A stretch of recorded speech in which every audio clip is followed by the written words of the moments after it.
Shark bait. Ooh ha ha. Hi, internet land. Bubbles. Sorry. Just going for the theme. Just keep swimming. No, just kidding. Hi, guys. Welcome to the Finding Nemo podcast. No, Shark, just please. kidding. Oh my gosh. Pete Sherman while we wait. Pete Sherman while we wait. Sorry. This is Mine. We're way off now. We've just lost the demographic. We got no chance. No, touched because the we're butt. hyped. He touched the butt. Well, no, we're hyping up Finding Nemo because, like, part of the movie took place in Australia, which is where Elimination Chamber is going to be taking fucking place. segue. Mikey saving it. Wow. Good job, Mikey. Nobody would have noticed. Good job. Saving the day, one, transition at a time. But hi, internet land. Welcome back to another weekly edition of the Friday Night Faction Reviews, your weekly WWE Smackdown review team. I am El Jefe himself, Mikey. Joined with me, as always, is... You love him, you know him, you can find him almost every single week on the AEW Dynamite reviews, and we're slowly indoctrinating him into the cult of Ring of Honor. Mm-hmm. The professor himself, John. It is so happy to have you back again for another Smackdown. Hi, everybody. And I'm honored to meet this masked gentleman who seems dashingly handsome for just a chin and lips. That is very true. And you have seen him on multiple occasions over on the Raw Squad reviews for WWE Monday Night Raw. He recently was on a 2-week hiatus looking for Minnie, but he has found him and put it back in the basement. Senior Luchadont, welcome to the Friday Night Faction Reviews. It is nice to have you back because it's been a while since we've had you over here on SmackDown. Minnie was on SmackDown, but Minnie's in the basement, so I had to come do it because, Minnie doesn't deserve to see the light of day. It's fair. That's fair. Yeah. He believes that Kenny Omega is a great wrestler, so he doesn't get to see the light of day. I mean, that's why he's in the basement? Not because he does magic tournaments and Walmart parking lots and stuff? This In-N-Out parking is an In-N-Out parking lot. Oh, wow. That's even shadier, I would think. Yeah, but no, yeah, he's there and he's struggling because he thinks Kenny Omega is a good wrestler. Kenny Omega is a good wrestler. Isn't Kenny Omega a good wrestler? Now you need to go into the basement too. Oh. No! Wow. Okay. He's going to come find us now. Before we get in trouble with the Kenny Omega fans, because we're going to get canceled, like I said, we're here for another WWE Smackdown review. This Smackdown takes place in Utah, and it was on Friday, February 16th, 2024. Why'd you say it? Utah. Utah? Sorry. Look, the United States is a very weird place in general, but Utah is the unicorn of the United States. Like, nobody really talks about Utah. It's very mysterious. Okay, nobody would talk about Iowa if it wasn't for Slipknot and Seth Rollins. You took the two things I was going to say that I was known for. Good job there, Lucha. I was like, what about Slipknot? Utah, if you've ever driven through it, not to go tangent because I know we got to truncate these things. Utah, it's fascinating that Salt Lake City has 200,000 people, but Salt Lake City Metropolitan has like over 1 million. And it's like, wait, what? So for SmackDown to go to Utah, go to Salt Lake City, it's just jaw-dropping to me. Like, that's such a big little city, if that makes any sense. Like some of these towns. Not to talk all the... Yeah, I mean, Mormons will double or triple your population. Anyway, sorry, Mikey. I tangented that. Go, Mikey, do what you're doing. No, because the magical unicorn city that is Salt Lake City, Utah, it's like the biggest, smallest little town. A bunch of crybaby bitches. Which we'll get to towards the end when we get this final segment. But the contradiction of Salt Lake City being the smallest, biggest metropolitan area is exactly how to describe this SmackDown, because it was full of contradictions. And there was a lot of things that happened to progress Elimination Chamber. And some of it was great. Some of it I have questions about. But also, just to break the news too, this Friday night episode that we saw was the first of 2 tapings they did in Salt Lake City, because they double taped, because they're going to air the second taping on Friday since everybody's got to get on a plane to head to Perth. Oh, so the other SmackDown for this coming Friday is already in the can. The go home show is in the can. Ooh. Nobody got hurt, so I'm assuming that nothing insane happened because we haven't got any news reports, unlike NXT. I guess so. Which we'll talk about it when we get to some of the women qualifying matches, because that kind of threw a wrench in certain things. And as one of the two, well, actually one of the three now NXT hosts, I'm here to report on all that since it's tangentially related to the SmackDown. Yeah. But Fair. let's just jump straight in. SmackDown opens up. We get our second to last men's Elimination Chamber qualifying match, which saw Kevin Owens taking on Dominic Mysterio. Before the match even happened, I love that Salt Lake City, Utah still gives Dominic Mysterio crap and grief. He said something. I don't know what he said. I think it had something to do with the Judgment Day, but he got booed like normal. You gotta stop booing my boy Dirty Dom. I want to hear his promos. Someday they're gonna stop booing him, and he's not gonna know what to say. I really don't want to hear his promos. I hate promos, but I thought Utah was. Go ahead. He what? I think Dominic needs to retire the 619. He needs a different finisher. Just saying that. I don't know if he has a finisher. We'll talk about that in a second. I thought the Utah crowd was pretty good from the get-go, actually. We've had a lot of other crowds the last few weeks, SmackDown and other promotions, where it was like, are you out there? What are you doing? But when was the last time you've heard a wrestling event in fucking Utah? That is very fair. I mean, I'm pretty sure the wrestling events they have are out in Provo in backyards with flashbulbs. Like, there's probably some crazy suckers out there. But like a major promotion going out there, it was like, yeah, they're gonna be crazy because this shit never comes to Utah. Sure, yeah. I mean, yeah, it's better going to Moab and watching homeless people knife fight under a bridge. Although that you could probably watch. That could be more entertaining than some things that we've seen. That seems more like an Arizona thing to me, not a Utah thing. I feel like I would see that up in... in Arizona, we watch skinwalkers eat other people. That's about it. That I'm willing to go camp out and watch. You see, we're already on a tangent. The three of us... Listen, it has been a long... It's been a while since me and Professor had a third co-host, let alone he's my Raw Squad co-host over here. So it's gonna be like this for the whole episode, and I'm here for it. I can't wait. I want to go see Neil Lucii just eat some people right just out of nowhere. Anyway, I like this match. Let's go back on that. I thought this match was pretty good. I thought the pacing of it was okay. Not a lot of risks because nobody wants to get hurt. And it also, like we were discussing, there was the 4-hour taping, so you got 2 back-to-back. So who knows what else they had to do. And it sounds like Dom would have had 2 matches in one night, so Dom's trying not to totally get crushed. Some good moments in here. The frog splash that KO threw at one point. It looked like Dom got his elbow up or was in a weird position, so he fell on that elbow, and that kind of took the wind out of KO for a little bit. That X Factor looked a little clunky, like we like to say around here, so I thought that was... Other than that, though, everything was solid. It flowed really well. It's kind of fun. I love seeing the R-Truth, just raising hell and doing the wrong thing in the right way every single time. I thought that was fantastic. Dom needs to retire the 619. But every time he does it, everyone hates him, and that's why it works, though. But he looks so bad while doing it because the motherfucker is 6'2". It makes it better. He throws it badly.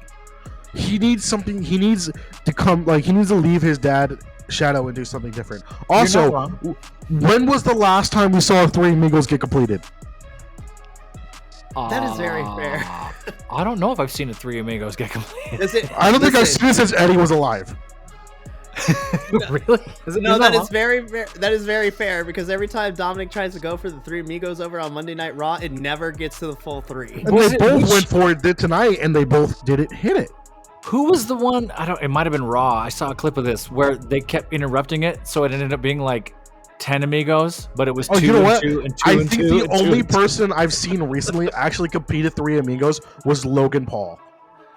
Oh, why you gotta remind me? You're right. God. We'll talk about him later. When he first started, when he was with the Miz. Yeah, you're right. I think that was the last time I saw a 3 Amigos get completed. Oh, yeah. Yeah, you're not wrong. But yeah, Dom needs a new finisher, like how JD McDonough just got a new finisher on Raw. Sure. Dom needs the new finisher. He can probably still rock the frog splash as the finisher. He's using a new way to set it up. Yeah, easy. Yeah. Let him complete the 3 amigos. I don't know. I'm kind of in an agreement here. I feel like not necessarily retire, but don't use the 619 as a finisher because Dom's really top for it.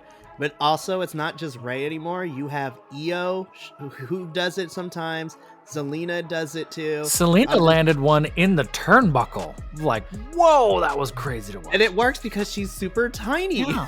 When you're 4'5", you can do that stuff. We love you, Zelina. I'm not. I'm just, So I also want to put it out there. Ray is 5'6". Dominic Okay, is that is- 6'1". That's a big height difference. There is a major height difference. That's why Ray can throw that move like it's nothing because Ray's legs are tiny. Was Dom 6'1" when he was like 12 and 13? Was Ray yelling at him like, go to bed? Like looking up at Dom? No, I think they were the same height though. That Because was Dom Dominic is like, in high school. if you look at Dom and Ray, there is no way in hell you'd be like, that's their dad. Because even Ray, without his mask, there you can see the similarities, but mostly because Dom 1 has a mullet. That adds like 2 inches on camera. No, he just has a mullet, which like Ray doesn't have hair. I've realized this. But Where it's are you going with it? it's so hard to tell that they're actually related. This is great content. I love this so much. Just because you're... So like, You don't shave your head and then forget who your kids are. What are you trying to say? I don't think Ray and Dominic are related. Are we going back to the Oh no, I think Dom is truly Eddie's 2002 son. arc on Who's the Child thing? Yeah, I think Dom is truly Eddie's son. Oh no. Oh wow! I mean, Because if you I'm not- look, young Eddie in WCW in his early Sure. WWE days had a mullet. had a mullet and he was 6'1". You're right. I don't think he was 6'1", but The point being, we gotta stay on track, people. Go, Mikey, go! We told you this would happen. I don't know what I was going for there. It's okay, honestly, but that kind of is a testament also because Dominic didn't know what he wanted to do either, because he tried to get R-Truth to give him a chair, and R-Truth correctly did not listen, which allowed Kevin Owens to kind of try to go for the win, but then it continued for another 5 minutes, but ultimately, Yeah.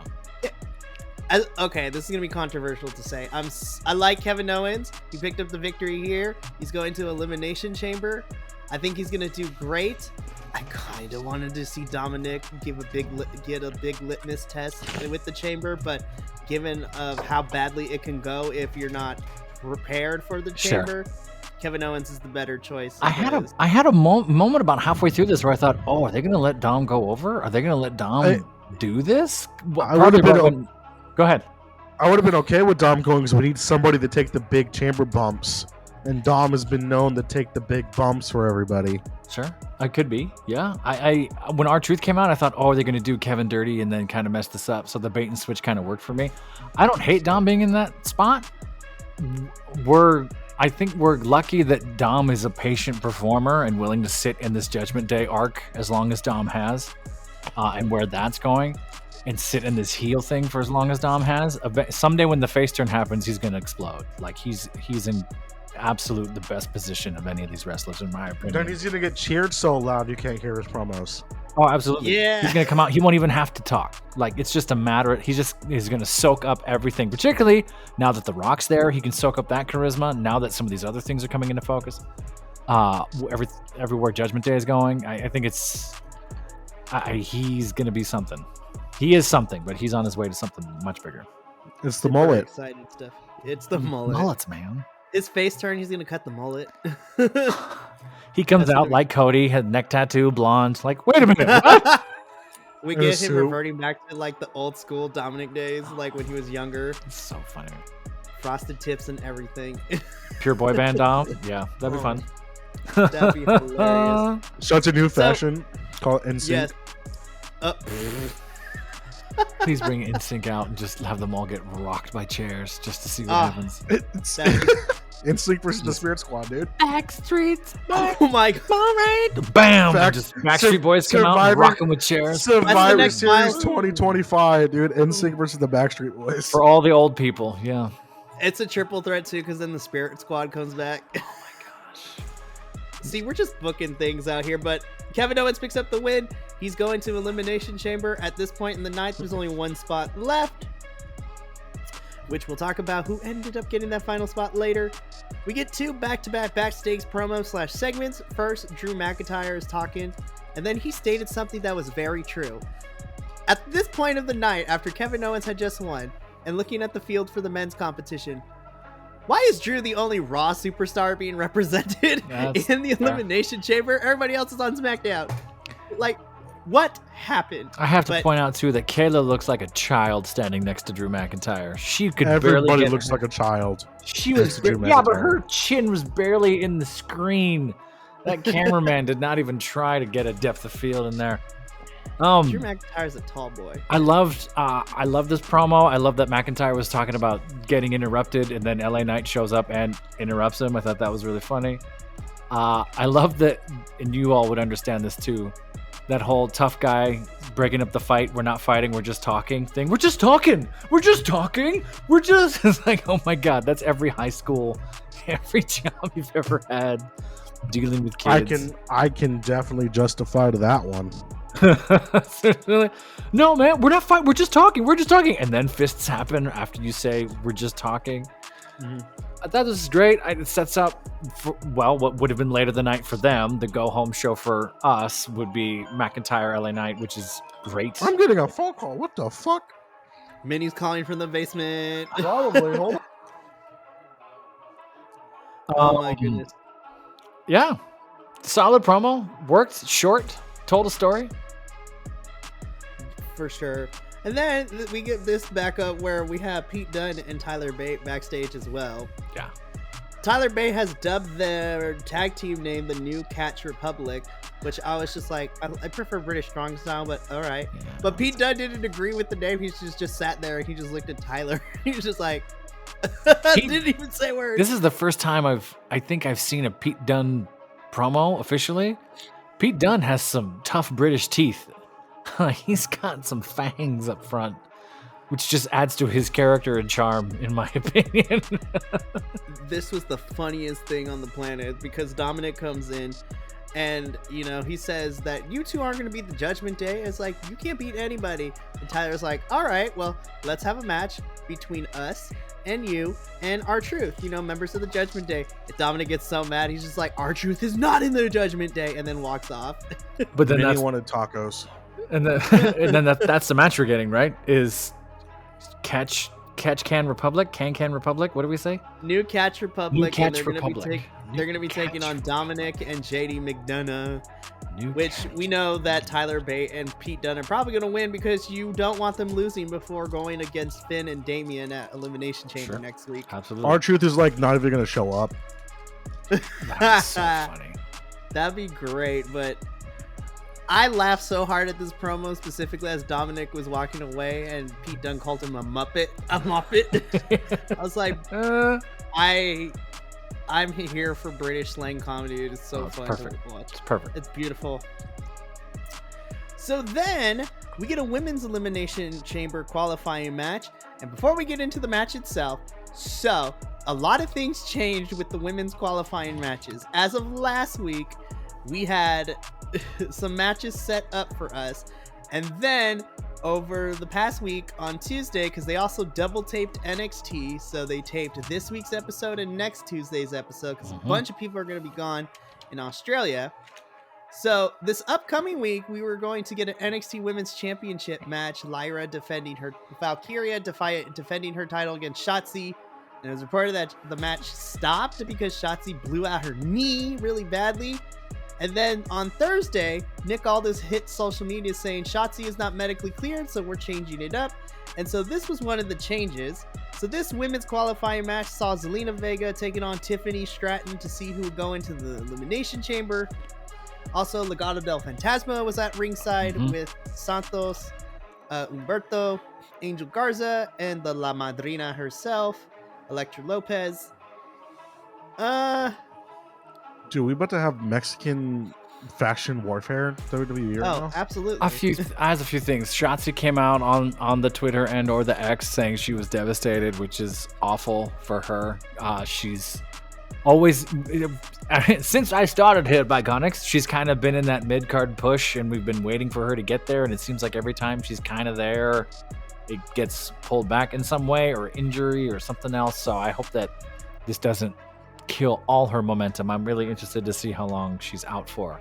I don't think the women were phased in a wrestling sense. The matches we got were still great. I hardly have any notes on this match because I watched it, and I'm kind of there with Lucha Don't. Are we getting this sort of this animosity between people of color, for lack of a term, for not wanting to say gang war and get this thing flagged? You know what I mean? It's sort of like It's faction warfare. It's faction warfare. Is that okay? Right. From the makers of Raid Shadow Legends, faction warfare. Which side of the border are you from? Hey Raid, hit us up. Hey Raid, give us promos in the middle of ourselves. So I don't hate it. I kind of like that there was a tension there for this match too. It's kind of bummed the way that's kind of what led to it being the ending. However, that being said, this match was great. I had a fun time watching it. I had no problem with it. Baller. Done. Said it. Done. Nailed Said it. No, and we talked about this Perfect little briefly off camera too. It's just like Zelina Vega may or may not have her ribs crushed. Right. So yeah, Tiffany Stratton has that fantastic moonsault, and since she's got up, she's kind of sort of pseudo missed it every time. It's hilarious how this is all happening, and then there's like, I'm not saying this to be racist, but like it's a lot of like the Hispanic culture people that are in the match, and then there's Tiffany Stratton. Right? Because there's like the big thing going on with Zelina and LWO and Santos and his group. Sure. Right? And they're like, Tiffany's just there. And then there's Tiffany Stratton. If it works out perfectly. Tiffany walked into the wrong neighborhood, apparently. Have you No. And every time there's a big like party with a bunch of Hispanics, there's always one white guy because one of the ladies is always dating one white dude. She was the white guy. Haven't you heard the white person story or the Englishman story? So this started as an Irish joke. Sorry, tangent. This started as an Irish joke where it was, if two English neighbors are fighting, it's because a British person talked to one of them the day before. And I've heard that joke told in California. It was the same thing. It was like, yeah, if two Mexican neighbors are fighting, it's because a white person went next door, talked to him the other day, and put that thought in their head. So there is some sort of meta cosmic, oh yeah, the white person gets out unscathed while everyone else is fighting, not looking at the prize. So, y'all went there. I just said it. Okay, I was trying not to go there. I made it not to be racist or anything, but you can't start a sentence like that. You can't start. I was quoting the Vine. Not to be racist or anything, but I can't even do the sound she made. But in the end, it was a great match. I think Tiffany Stratton belongs on SmackDown. She's doing great work. They're booking the women's division, which is great and not something they were doing over the summer for sure. So that's exciting. This led to a promo we would get a little later on, which I think was a little undercooked, but still told a story to me. So I kind of like where the women's division is going. I wish there was more, but I'm glad to see it there. We loved it. This is going to be a big test for Tiffany because she only recently got called up to SmackDown and she's going to be thrown into the chamber. Yeah. And she's great for it. I think she'll be great. I'm excited to see it. Great. I just hope all the women come out unscathed because we don't need nobody getting hurt before WrestleMania season. Please, no more injuries. No. Please. So then we cut backstage where AJ just randomly pops up near the OC in the locker room, and then a fight breaks out between him and Carl Anderson. Yeah. About, AJ forgetting where he came from and just being disrespectful to the OC. Yeah, why? It's because they wanted to throw up the old school AJ Styles from TNA when he first came back as the big emo boy. Is that what this is? This is emo kid AJ? This is Lone Wolf AJ from TNA, but in WWE. But we talked about this before, Professor. It hasn't been working out so well for AJ. No, AJ is kind of stuck in this mid-card purgatory still, which I've been talking about for a while. And the OC, they just don't know what to do with him. They're giving Minchin play, which is something. The problem is you can't put AJ in a main event spot when the main belt is tied up with fucking Roman Reigns for the past 19,000 years. Yeah, that doesn't help, and that kind of creates that bottleneck for storylines and contendership. Right, You're not wrong. That's why I'm hoping, for the love of everything that is holy, that Triple H finally lets Cody win at Mania. No, he's not going to let him. They're going to ride this forever. They're going to make him be Bruno Sammartino's record. They're going to get him. They're going to get Roman the record.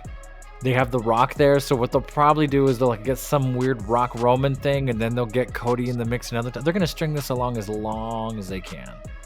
That's the worst case scenario. The best case scenario is Cody finally gets the chance to win, but who knows? I'll put it out there. You saw what happened when we told with the fans when we thought Cody wasn't gonna main event Mania.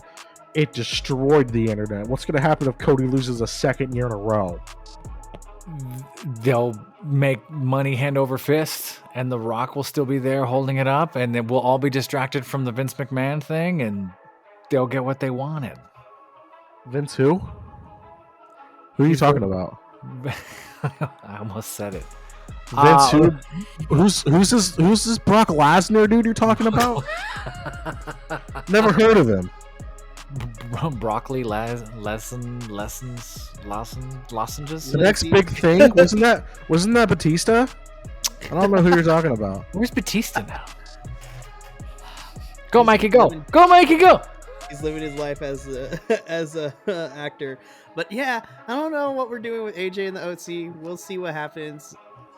I mean, it might lead to something for WrestleMania, because really, after Elimination Chamber, WrestleMania is the next stop for WWE in terms of pay-per-view, so they have all of March to figure something out. So we're going to see what happens. Then we get a pre-taped little segment. I'm not calling them Damage Control anymore because it's not the same without Bayley. And plus, I don't like that name for our 3 champions, so I'm reverting to their Japan stable name. We get a pre-tape segment with the Black Lotus Triad, which is Io, Asuka, and Kairi. Which, thank goodness, Smackdown finally let them do the same thing that Shinsuke's been doing on Raw, cutting promos in Japanese with subtitles. It's more effective and more scarier that way. It's more effective, it's more fun, it's more genuine. It totally works. I like the Black Lotus Triad. It's better than the Soccer Moms. That's right. Is that what you were called? That's what you're saying? There's a little call back there to Friday Night Fights. The Soccer Bombs. Look, listen. The Sakura Bombs. They call them the soccer. Axel called them the soccer bomb. I don't know if it was you or me, but we call them the soccer bombs because we couldn't understand their name. Mm-hmm. Yeah. That's an inside joke where you should all go check out that lovely podcast, because that's kind of where we all got together before coming over here to Biconics. And stay tuned, because there's some stuff being in the works to who knows, do a little bit. Look out for the mahogany doors. I was just gonna say it. Is this mahogany? Bow. But I really enjoyed this pre-tape segment from the 3 of them. Yeah. Because I just love Asuka, Io, and Kairi. They're great. They're having a blast. They're being showcased. They're part of a story. They're going somewhere. I talk about this on most of my reviews. It's like if you give these performers, dare I say, actors, action to do, they're gonna run with it. They're talented enough to do it. And so I'm going to tie in like the other thing we got with former Damage Control members into this as well. Because later in the evening, we saw Bayley and Dakota Kai have a conversation backstage. Mm-hmm. Dakota Kai is losing her mind because she's afraid to get jumped for siding with Bayley. And Bayley's is like, girl, like, this is the plan. You don't worry about you. You just, if you're going to hide, I'm going to take care of this. Sure. And I was like, Dakota's about to side with our girls at some point before WrestleMania. Something's gonna get weird. Is she still hurt? Like she can't? I don't think so. She's not wearing the knee brace no more. I haven't seen it. I don't remember seeing it last time. She was posting on her socials what her ring gear looks like and stuff like that. So I think by Mania she's gonna get involved at Mania. Good. Okay. And I think she's ready to start taking bumps and everything again. Fair enough. Which is nice because she's been out for a year and I missed Dakota Kai in the ring. Goodness. So now we get our obligatory squash match of the evening, as we like to use the term over on Ring of Honor. Squash match. We have some NXT folks, Javier Barnell and Bo Morris, taking on the Authors of Pain in a quick 2-minute match where the Author of Pains like ran and dog walked these two. Oh yeah. Up a win. Fine. I mean, I don't mind seeing it. That power bomb, that suplex to the leg catch power bomb thing is smooth. That is scary. AOP is so good. They're great. I like them a lot. I mean, this is really only the second time I've seen them in the ring since they kind of appeared randomly a month ago, maybe a little more. I'd like to see where they go. You know, so their initial NXT run from a while back was insane. Yeah. Cool. Then, I'm excited for it. Yeah. Then he who shall not be named was like, these guys are weird. I never used them. Yeah. We're the weird ones. We're the weird ones. Right. Your guys' manager is too old. This is weird. Hey guys, this one's called Sean. Anyway. Anyways. This sets up what we find out later is that the AOP is going to be taking on the Suit Profits next week. Which I'm like, oh, Montez and Angelo are about to... I hope it's a lot closer than I think it's going to be. So that's why it was a squash match, because they were wrestling the Suit Profits like an hour later in the taping. Yep. Oh my goodness. They're like, we got to do this in like 45 minutes, so let's not try to overexert ourselves. Let's just use this. What's the actual name? What's the super... Is it like... God, what's the... The official faction name is The Pride, with Bobby Lashley, the Street Profits, and now honorary fourth member B-Fab, formerly of Hit Row. Oh, thank God. I learned this the other day. RIP to one of the greats. The last time Bray Wyatt was seen on WWE TV was him and Uncle Howdy interrupting Hit Row. Really? Yeah. Over a year ago. Oh, I didn't. That's wild. No, then I saw this like dope promo that Bo Dallas dropped, and I'm like, they gotta let Bo Dallas come back and just continue and just like end the Bray Wyatt and Sister Abigail story.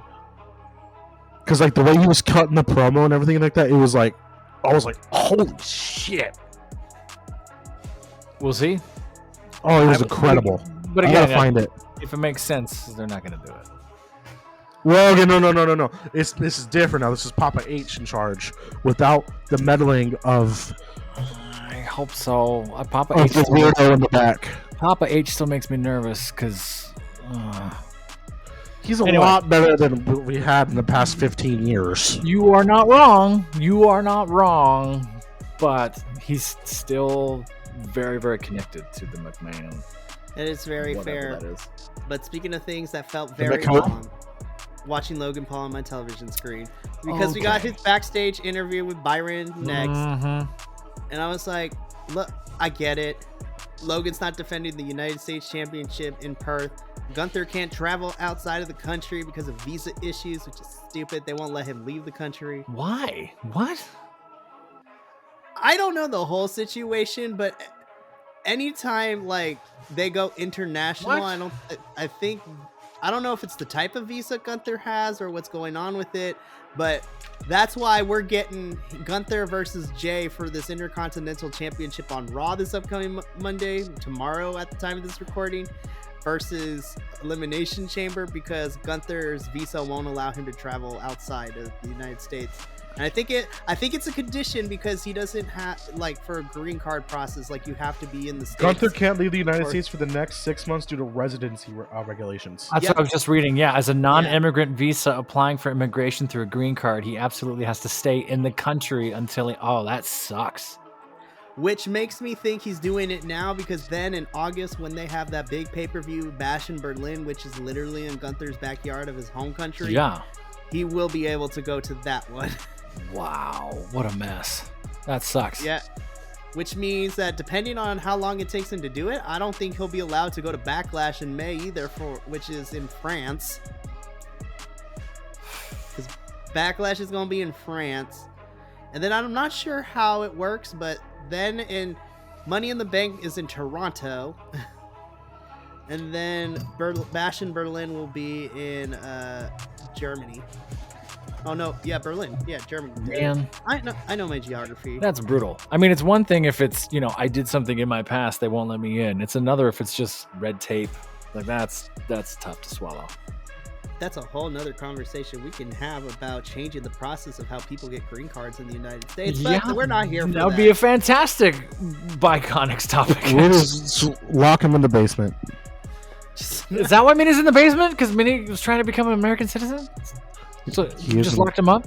No, he's in the basement because he likes Kenny Omega. He's very anti WWE, which is how I feel about Logan Paul. His promo did nothing for me. Logan Paul is I'm gonna beat the Miz. Awesome. Oh! Well, guys. Right. Heel turn. Oh, well, guys, this was a great podcast episode. Thank you for joining us this week. I have an empanadas scale. Mikey, what do you think? No, we still got a half a show to. No, I want to put it out there. Since I'm not sure, I've watched a few episodes of Logan Paul's podcast. The episode he did with John Cena, and the episode he did with Randy Orton. The amount of he's may not be perfect, but he's maturity wise has grown so much. Oh yeah. He talked about the incident in Japan in the John Cena episode, and how much that was the single dumbest fucking thing I've ever done in my entire life, because he looked up to Dwayne. That's one of his big heroes was The Rock, and he was doing stuff with The Rock, but right before that happened, and then it happened. He goes, "Not only did I piss everybody else off, I let my hero down," and I haven't even had a conversation with him about it yet, and I don't know if I can. It was the dumbest fucking thing I've ever done, and I regret it every single day. I'm he knows he fucked up, but he still is feeling bad about it. Sure. He might be, the rich streamer douchebag, but he's still a human, and he knows he fucked up. That's very, very if I was to say to watch any episode of Logan Paul, that podcast he has, watch the John Cena episode. Very, very fair. And he has matured a lot. I can't say the same for his brother. That's a whole different conversation. But so this just sets up what we're getting later. Then we get WWE's favorite thing for us to do here on SmackDown. We get a recap episode. We get a recap segment. Recap of Raw. Yeah, we get a recap of Raw, specifically the recap of the Cody Rhodes Seth Rollins segment. Guys, it's fine. Don't watch that. Go to the Biconics YouTube channel and watch our review of Monday Night Raw, where we talk about that, and it's going to be incredible. You just skip past this on SmackDown and watch it on the Biconics, and come back and watch SmackDown. It's probably shorter. It's probably shorter. I will say though, me and Lucha Don't here actually, when we talked about it on Raw, go watch the actual promo because it was actually really good. Oh, it is incredible. Chills. And which is crazy because Luchadon doesn't like promos, but he was I watched that whole entire thing. So we got that recap, which then leads us into our last men's elimination qualifying match, Miz versus Logan Paul. Don't you mean Hangman Logan Paul? With the buckshot there. Yeah. I've been watching things he does. I think Hangman Adam Page is Logan Paul's favorite wrestler. I mean, because he does so much of the same stuff that he does. And I hate to say it, and we said it on multiple occasions, but Logan Paul's buckshot sometimes looks better than Hangman's buckshot. Logan Paul is just insanely athletic. That's unfair. It is. But this match, though, I was this is actually pretty decent.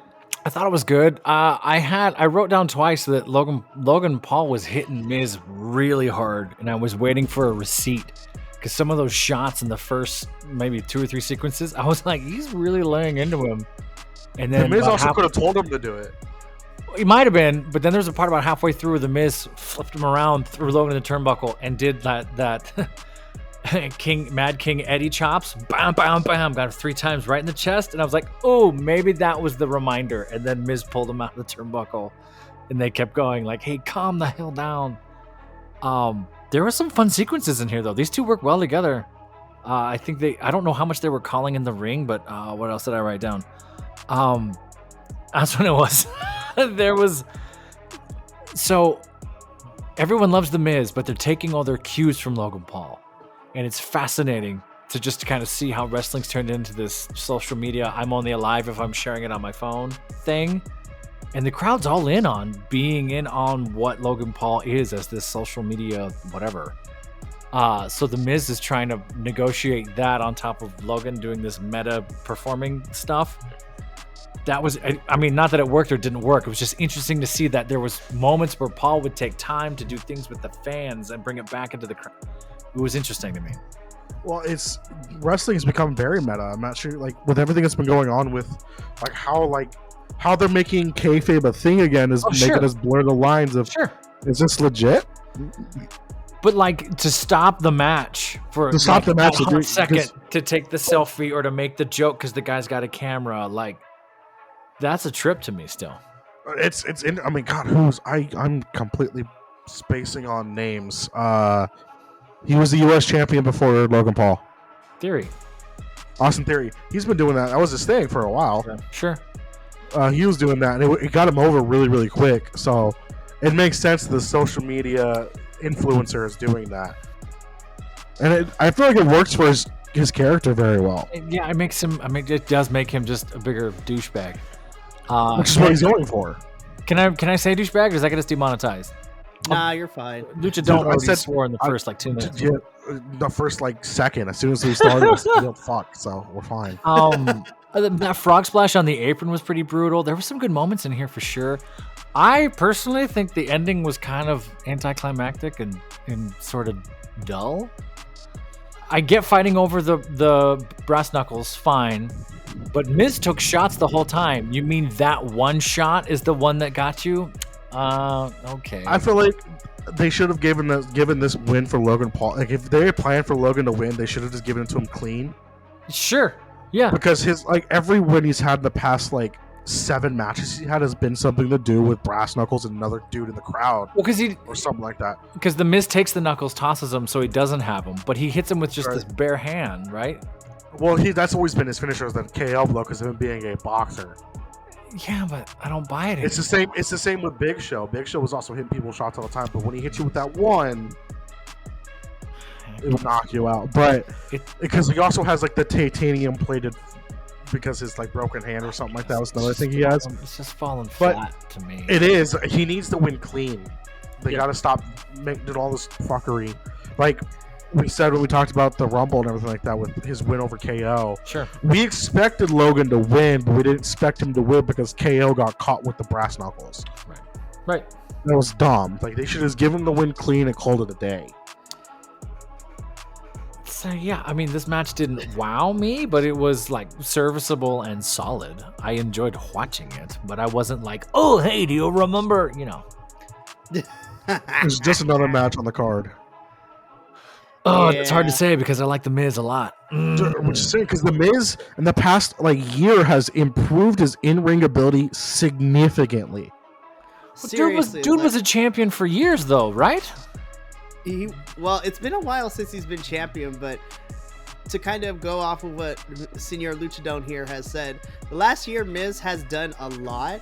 And I'm going to be honest, I'm one of the few people that really enjoyed his match against Gunther at War Games for the IC title. That match was really good. I want to keep in mind, The Miz has been wrestling for WWE for 18 years. Yeah, yes, man. It's long, he debuted in 06. Yeah. So he's been here forever. And when he's gone through so much, because you could argue, and this is a tangent, Mikey, and I'm sorry, and the following tangent is available on the Patreon. Please go to Patreon to hear me talk a bunch of crap. Nah, we're keeping this in. Damn. I'm sorry, Mikey. If you look at The Miz, and The Miz came out of reality television early 2000s, right? Where there was this idea of you're not talented, you're not special, you were just on a show where we got to see you react, and then the media and the fans were all around you. Miz goes into professional wrestling and then gets kicked out of the locker room. I went and read up on those stories after I heard him talk about it. Chris Benoit, he did has to prove himself as a performer, makes some mistakes, obviously, has a few botches, has to earn his way up, gets a lot of respect. It's not too dissimilar from what Logan Paul is doing, going into social media, starting with Vine and his brother. I never watched them. I hated him. I've said that so many times, and I can't believe it sounds like I'm rooting for him, but I'm not. All I'm trying to do is draw a parallel between the two, and where Logan Paul's come from, what he's gone through to pay your dues this way, to get respect this way. You could argue Logan Paul far more athletic from the get-go. Are we doing an old school substitute demonstration on yours, Luchadon? Do you have? No, we're trying not to break I'm breaking kayfabe. I have to. My face itches really bad, and I can't see anything. It's just funny to me to see the trajectories of both of them, and how they've become champions, and how they've been treated, and what they've done. It's fascinating to me. I mean, if I was writing a book about it, that's kind of where I would start. Is go, here's this type, here's this type. It really, really is. Sorry, Mikey. That was a tangent. No, it's okay. Go ahead, Mike. No, love it. I mean, we don't really have a lot left to talk about. So Logan Paul picks up the win. So Logan has earned the final spot. So now we have the full entire men's elimination chamber card. Yeah. Which we'll talk about in our predictions video, which will be airing a couple hours before Elimination Chamber this weekend. We're going to do the Smackdown thing, aren't we? We're going to record too. Yes. Oh, wow. Might as well, because... Wow. Because Friday Night Smackdown's, the go-home's already in the can, and plus by the time we review the episode, it will literally be the day after Elimination Chamber, which doesn't make any sense, but we'll go from there. Same thing with Rumble. We might as well not record this episode because we have to do Rumble. So that's why we're going to do the predictions video after this. But anyways, moving on from here, we are backstage with Nick Aldis, who has the SmackDown contract with Braun Breaker and Jade Cargill. And Nick is trying to commit, have business. And then Tiffany walks in because in the room is Liv and Bianca as well, watching all this go down. And Tiffany is just stirring the pot, making enemies as the women's roster on SmackDown, which is perfect for her character. Yep. And I loved it because Jade gets involved. She's like, I know we ain't doing this in the middle of my big business. And she didn't even sign the contract. I'm like, dang it, Tiffany. I want Jade on SmackDown. Like, come on now. I think it's been confirmed already that she's going to SmackDown. Probably. Is she? Well, it might have been. Well, we don't know because the contract signing might have been in the second half of the taping. Maybe. I thought this promo was great. I thought it was short and sweet. It told me something. That broken mirror dress that Jade was wearing was so good. Gorgeous. As a theater person who hangs out in costume shops and likes to sew a little bit. I want her and Bianca to have like just a video be like, because both of them we know can sew. So I was just like, because Bianca and Jade's ring gears are always my favorites anyways. Sure. And we know that both of them make their own stuff too. So I was like, let's have a fun video where they try to make each other's gear. Ooh, that'd be trippy. Yeah, I'm not against that. Sure. Great content, but this sets up Tiffany still being annoying, which is great because it works perfectly for her character. And we get confirmation later that it's going to be Liv and Tiffany next week on SmackDown, which I'm here for. It's going to be a lot of fun. It's going to be great. We then get confirmation that at Elimination Chamber, we're going to have the Grayson Waller effect. Yeah, what'd you do? Yeah, it looks like your neck's kind of broken and you're staring at your feet. So, but you know what? This will be a perfect time, so let's do this real quick. So, hey, you're here! Yes, the Matrix was glitching for us. Apparently, we come to find out that all that messing up was, Minnie, you crawled your way out of the basement. I heard he was talking shit about Kenny Omega, then he said Logan Paul was a good wrestler, so I had to come back from the basement. That's what got you out of the basement this whole time? Did you just like Kool-Aid Man the door, or did you go through the vent, or what happened? I'm too big for the vent. I broke through the door and I unplugged his camera. Oh, did you keep the mask as like I don't know what I would call it, like a totem? There you go. You take the mask off. The hunting trophy. Yeah, trophy. That's the word I couldn't think of in the moment. When you take the mask off, he disappears, so he'll be back at some point to put me back in the basement. For now, I'm here. You gotta do the Claudio thing and chew it. We won't go down that road again. I'm still not over it. But, Minnie, it's happy to have you back, and you're just in time because we're in the home stretch now with the SmackDown review. Did you get SmackDown down in the basement? Oh, I get everything in the basement. Oh, good. That's good. Everything but Ring of Honor. Oh, dang. Okay, But that's the good one. That's the one you want in the basement. That's what we gotta everybody tells me. figure out a way to give it to you via contraband down there. Anyways, Yeah. so We gotta keister it. I mean, that's a whole lot of imagery we won't discuss. Let's get back to it before this thing goes off the rails more than it has already. So, before the Matrix decided to blow up in our faces, the last thing I was gonna say before the Matrix happened is that we get confirmation that the Grayson Waller effect is happening at Smackdown, which I'm pretty sure is just setting up whatever is happening with Roman, Rock, Sure. Seth, and Cody. Which the Grayson Waller was wearing a straight 1999 Rock heel shirt. If anyone Seriously. caught that, like, damn, look at that thing. So we're getting a talk show segment at Elimination Chamber, which should be interesting because those never go well like they're supposed to. And they're fine. I think they're kind of. It's a I've way never, to like, get we've talked. specific people on the card that they normally didn't have a match for. I've ragged on it a lot. I think it's okay. It's just, in my opinion, there should be more wrestling. Put a match there. Do more. Like this. It's just filler to me sometimes. It drives me nuts. So yeah, Grayson Waller effect at Elimination Chamber. We move on from here. We get our next Women's Elimination Chamber qualifying match.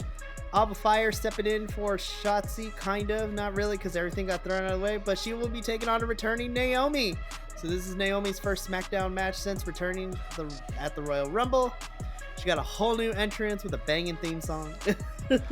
I like this match a lot. I thought Naomi looked great. The hang time Naomi got on that leg drop was gorgeous. I love her hair. that- The fact that her hair says her name. Mm-hmm. Her hair said her name? I didn't notice her hair said If her you look at her hair, the way she has it dyed, it says Naomi in her hair. Oh my god. On the back of it. That's something she's been doing since she went to TNA back in April last year. Cool. Every time she wrestles, she has her name like printed in her hair, which is so good. That's pretty sweet. I like this match a lot. That Bulldog DDT off the ropes looked violent. I thought they worked great together. This was a great match. Again, I tend not to take notes in the women's matches because they're always really good. And I'm like, I'm watching the thing. And Yeah, of that sounds course, about right. Naomi picks up. Yeah, the Naomi picks up the win, so she joins Liv, Bianca, and Tiffany Stratton in the Elimination Chamber, along with Becky. This women's chamber is stacked. Yeah, it is. It's gonna be so good, and I'm happy to see that we got some big names. Like, not to say that not everyone's a big name, but you have Becky and Bianca, probably your two biggest right now.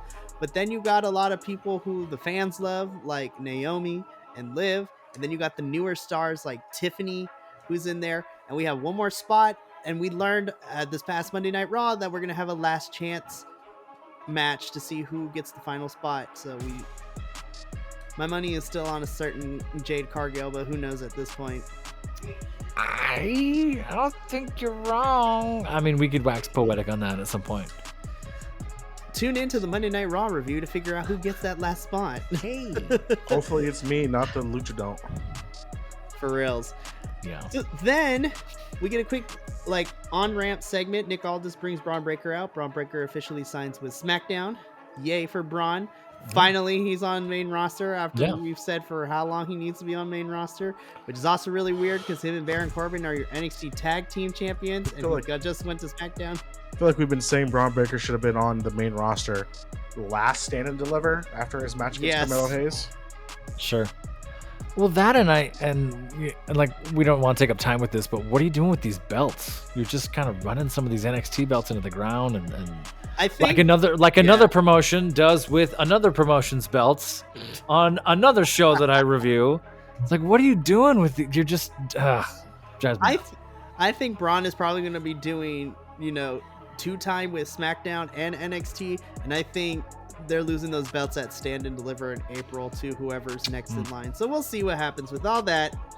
Then we get to our main event, which is weird because it's a promo segment, but this is the last thing that happens on the show. We take 20 minutes to have Roman Reigns come down to his entrance, and then we take another 15 minutes for The Rock to make his way down. And then we get into the nitty gritty of this promo, which is Roman and Rock both calling Utah out, some mild incestuism jokes, maybe potentially, because collectively they're all dumb, and I was just like, ouch. something inbred, something. The Rock dropped classic Attitude Era lines on the crowd and just buried them. Let me educate your ignorant asses. It's like, oh my god, I haven't heard that since I was 12 years old. Thank you, Rock, for saying that out loud. Jimmy is in the background just laughing and smiling like, oh my god, I can't believe this is happening. Like, you watch him and he's genuinely like, this is great. This is so much fun. Best moments of my life. I've had such a good time. Oh my gosh. The Rock invoking Michael Jordan in Salt Lake City is just beautiful. Salt in the wound to those people. God, I think that's fantastic. Awesome. Again, The Rock is still cutting the best promos in the business, and The Rock doesn't even have to talk. Like, I'm willing to watch you. Ripping folks to shreds. He was waiting for the downbeat in the crowd. He was listening to them boo and then calling them out for it and all these other moments. He tripped up on his words at one point because I think he got a little ahead of himself, but The Rock just murdered it. I do still feel like this is a hasty Band-Aid on a mistake. They obviously thought they were going to go one direction and then pivoted quickly, and now they have to fix it with calling everyone crybabies. You wanted Cody and the story and whatnot. Bitches. I mean, and The Rock sold it and kind of straightened the ship.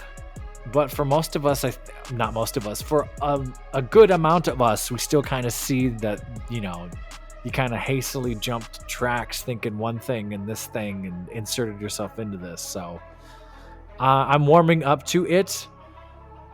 And they haven't written themselves into a corner yet. But like we were talking before we started, I'm actually interested in the Bloodline now. We had that 8-month lull last year where I was like, I'm done with this. I'm not interested after the Sami Zayn plot line. And now I'm kind of okay. I'll bite. It's watchable again. Yes, I'm actually interested. Show me something different. So, I mean, we kind of saw this officially at the press conference last week. It's felt longer than it really has been. Sure. Oh my god. So many things. It's been a long Seriously, week. It's been a lot. The press conference was only really a week ago, and I guess so, yeah.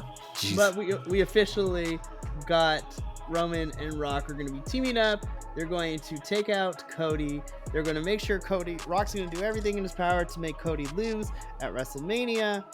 And He was pointing. He didn't say Cody. He said, "I'm do everything in my power to make sure you lose at Mania." And he's pointing at Roman the whole time. Fair point. I don't know if we have time to go full conspiracy theory. Are you going to go full conspiracy theory on us? The mini? You heard these stories down in the basement? The Rock is doing a red notice, and it's actually a double agent. Ooh, nice reference. But why? Because The Rock and Cody really never had any issues before this. Like, they were like buddy-buddy and everything like that. And it's like, I don't think The Rock would turn heel because he is not letting him face his cousin at Mania. The Rock paid the art department to make a 50-foot JPEG of a family tree. The Rock doesn't do that. The Rock, we know, is also very petty. We've watched the Hollywood Rock back in the day. I know. But, I guess. But I don't know, because The Rock wants to be the head of the table. So why would he just like all of a sudden be like, nah, Roman, you can be the head of the table? When The Rock's like, nah, I'm the head of the table. I'm the most electrifying man in sports entertainment. I'm the fucking Rock. Then take it. I don't know. Maybe. Right, which is the thing. So like maybe he's using it as a ploy to help get his stuff up over to set up a match for next year's Mania to be Rock versus Roman. I don't fucking know. I'm just tired of seeing Roman being in main event spots at WrestleMania because he's done it like 16 fucking times. Yeah, he's kind of become the workhorse for this. And we could, right. And hopefully this will be Cody's time. Who knows? We'll see. If a year from now we're talking about The Rock versus Roman, I really want to know what happened to Cody. Yes. Like something's gone. We're going to put this in a time capsule. Way off, right? We're going to put this in a time capsule to revisit this. Sure. Like, what is happening? So we're going to see what happens with that. So that brings us to the end of this week's SmackDown. We had the Matrix blow up in our face, but we made it to the very end. So quickly, let's give our ratings. This week's SmackDown, I'm gonna give it like a 7.5. I thought it was entertaining. We progressed a lot of stuff for Elimination Chamber. The women did a pretty good job of being switched up upon of like opponents in matches due to Shotzi's injury, which is unfortunate. Get well soon, Shotzi. And mostly SmackDown focused on Elimination Chamber, which I'm okay with, which I'm glad they didn't wait till next week to get everything out of the way that they need. I would agree with you. I'm kind of feeling 7-ish, but then that Rock crush in Utah at the end dropped me to above like 7.5, 7, almost 8. It really brought it up there for me. I love heel Rock. I like The Rock. I love heel Rock. I think heel Rock is still one of the funniest, most charismatic entertainers. I don't know. Like, there's something about when he turns heel, it's just way more fun, and he's just cutting people to shreds. When he's face, he has those moments, but you got to get him angry and in the right scenario, I guess. So, I don't know. This was kind of a throwback to see The Rock like that. The matches were solid, like we talked about. Nothing that wowed me, stuff that was safe. Nobody wanted to get hurt. And like we talked about, this was the first SmackDown of 2 SmackDowns for the taping that night. I'm really interested to see next week, just because where the hell are we going and how much stuff did you do in Salt Lake City? You must have been there for hours at that taping. Well, they showed The Rock arriving and it was like, what, 5 Mountain Time? It was like 3 or something. 3 or 4 Mountain Time. So they were there hella early, just going off. So yeah, 7.5, almost 8 somewhere in there. I would take that. Minnie, what about you? I'm gonna say an 8 purely for the Utah is a bunch of entitled crybaby bitches. Crybaby bitches. Purely for that line entitled, because that tells us we ain't in the PG area anymore, fellas. Rock's out here calling everybody bitches. He's dropping F-bombs and shit too on social media, directly talking about everything. Like, this ain't no PG era anymore. Is this it? Are we out of PG era? We've been in PG era for a long time. I think we're slowly getting out there, especially with the fact that Raw is going to now be officially on Netflix come the end of the year, so they can pretty much get away with anything at this point. I hope so. It's going to be like, hey guys, SmackDown's kid friendly. Raw, titties. No, but demonetization. But I like the direction as a whole the company's moving in with what they're doing. It's not exactly as like edgy as Attitude Era, but you can't be more edgier than the 90s. But the direction they're heading is really good. I kind of like this. The heel Rock thing is my first time seeing it in person. Being slightly of the younger portion of the youngest member of the Myconics group. Yeah, that's fair. It's all really cool. I love what direction they're going. I just hope they, pull the trigger and do the right thing at Mania. They're gonna milk this out for 2 more years, man.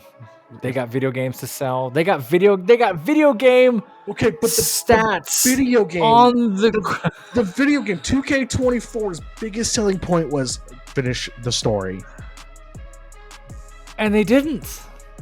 No, that was this year's 2K. Finish the story. They're not going to. I have no faith in them doing that. Yeah. Anyway, we're talking about something else. Mikey, wrap it up. I have a complete faith in what John says, considering he's the one that predicted Shane McMahon to come back fucking last year at Mania. So seriously, every now and then, Nurse Cat will give you a win. It's so good. But we're gonna get on out of here. So let me do some housekeeping real quick. So if you enjoyed this, check out everything else we have here at the Myconics Wrestling YouTube channel. You can follow us all over the social medias at BC WrestlePod. If you can't commit to watching our beautiful faces, let our voices carry you, since we have audio versions of all our reviews too. And new to the announcement schedule, and we're going to keep pushing this until, after the event. If you happen to be in Middleton, New Jersey on May 18th and May 19th, the Myconics are making their debut convention, debut, where I know convention debut.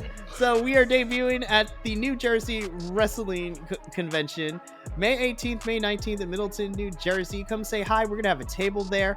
It's not just going to be us there, but there's also going to be some other wrestlers too. X-Pac, Kurt Angle, Billy Starks, Abaddon. Like, there's a whole bunch of folks that we're going to try to go see and things Terry like that. Runnels, everybody's there. It's going to be really, really good. And we're going to have a table where we're going to be doing merch. We may or may not have a podcast episode while we're down there. But come say hi to some of us boys who are going to be down there. It's going to be a fun time. I really want to go. I got to figure out how I'm going to do this. I do too. I just don't know how. We're going to figure it out. We will figure it out. It'll happen. And we're going to, figure this out. But until then, that is going to be it for us here on the Friday Night Faction review. We will be back, weirdly enough, possibly reviewing the Go Home show like after it happens, which is really weird.